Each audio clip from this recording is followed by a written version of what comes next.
I do what I love to do because I love to do it. It's not kite, it's me out there. But people who watch and see the kite and the movement, and you see the audience, the people are transfixed. They're not seeing me, they're seeing the kite. I got interested in kite flying in 1980. I never flew when I was a boy. I never even known what it was to have a kite. In fact, I thought it was for sissies. And in 1980, I was on holiday with the wife in Hawaii, and I saw some kite flyers flying sport kites, and I thought, I'd like to do that. But that's my starting. There was nobody you could ask. There was nobody you could go to. There was no books to read or anything at that time. So it was another good lesson because I was self-taught. From the mistakes I made, I learned how to fly. I figure it's okay to make a mistake as long as you don't make it twice.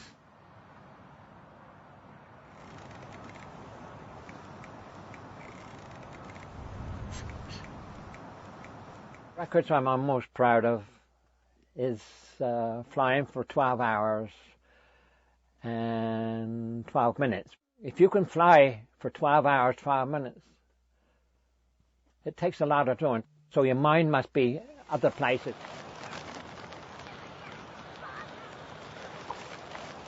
Most people ask me, they say,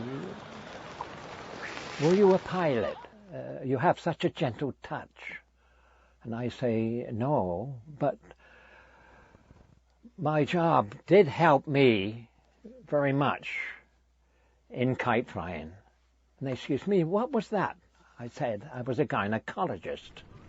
One lady said to me, asked me the same thing, and I told her, and her friend was standing there, and I could see in her eye, and she said, I wish he was my gynecologist.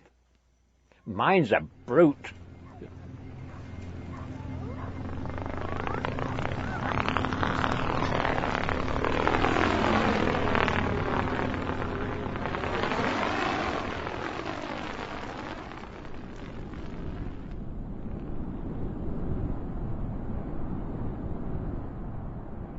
I went to bed one night and woke up completely deaf. And the doctors and everything said it was impossible, but after so many tests by Vancouver hearing, that they come to the conclusion that it was a very rare virus, which only happens to 1 in a million. They said, well, no problem, because you are 1 in a million. I was a little peed off and very depressed because of my hearing loss. I mean, why me? Why not Joe Brown, you know? So, but I had to go for a scan in the hospital, and while I was waiting there was a load of children there, playing and wrestling, toughing on the floor, having a good time. I felt like going over and batting them around the ear because I was so depressed. But anyway, a matron or a head nurse came in and told the children to sit down, be quiet. This is not a park. And then I asked her what is wrong with the children, and she said they are waiting to use the scan because they are terminal cancer. And I thought to myself right away, I thought, Ray, you are a big crybaby. Here you are, 60-odd years old, and you're crying because you cannot hear. Look at these poor children. And it was like this guy upstairs gave me a big kick in the bum. And we all need that. We all need a kick in the bum. And I've never looked back since. It was a real lesson to me, you know. And when I see other people in wheelchairs and some younger people, I think, thank you for just taking my ears, eh? That's good stuff. This is one you'll find interesting there. This is 7 years old, this one now. It will live in here indefinitely, as long as you fertilize. But it's a nice conversation piece for somebody's home, especially new people you've never met before.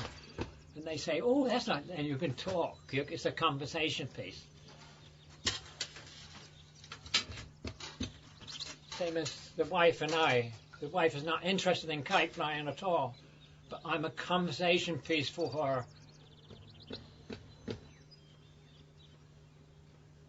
She's in the very, very last stages of being looked after in a home. Right?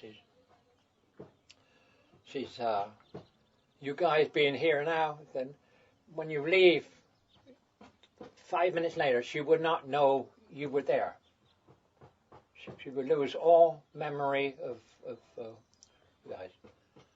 It's a very terrible illness because it robs the mind of your memory. Most our-timers remember their childhood. They don't remember today. But my wife has lost it all. Not at all. But how can you have the guts to take somebody you've been with for 53 years, good mother, good wife, but how can you do that? She's been on the waiting list and they've come for her many times, but how can you do it?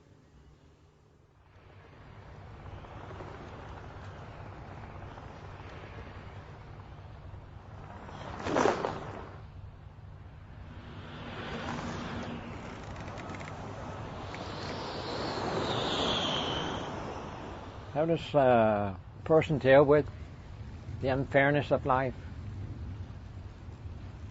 The only way you can do it is face it head on. You can't change it. It's unchangeable. But you have to learn to deal with it. Your head is your worst enemy. It's just getting yourself to deal with a problem. No matter how small or how big it is, it won't go away.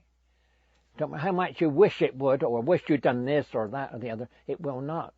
So you say, okay, this is the problem. Let's deal with it. And that's good stuff.